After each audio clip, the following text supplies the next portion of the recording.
And take a look at this. Definitely not something you see every day, right? We're getting a close-up look inside the westbound twin tunnel as work crews get ready to line the bore with concrete out there. Lance Hernandez walking us through this special process. Lance, this work is done so rocks don't fall down on motorists, right? That's exactly why it's done. And this is a fascinating project. I learned today that they don't go in there and just attach rebar to the wall and start troweling on concrete.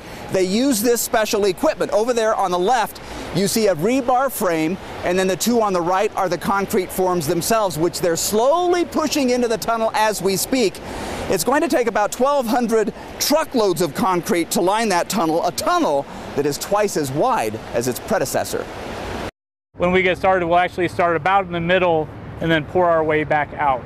Project manager Matt Hogan says they'll roll in the forms, jack them up hydraulically, pump in concrete, 3,000 pounds per square foot, let it dry, then lower the forms, move them, and repeat the process. What's the purpose of lining the tunnels with concrete? So the purpose of lining the tunnels with concrete is purely permanent support. It's what gives it its 75 to 100-year lifespan. It also keeps loose rock from tumbling down on passing cars.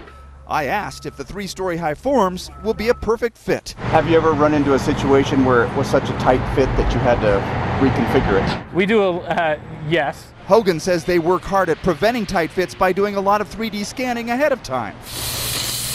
Work crews are cutting plates and laying the foundation for tracks on the east entrance so they can roll the forms out when they're done. When it's completed in December, the twin tunnels will help alleviate a bottleneck. People, whether they knew it or not, were tapping the brakes as they were coming in because they didn't know they were going from light to dark. This tunnel is much wider, much brighter, and so that will totally eliminate that, hopefully.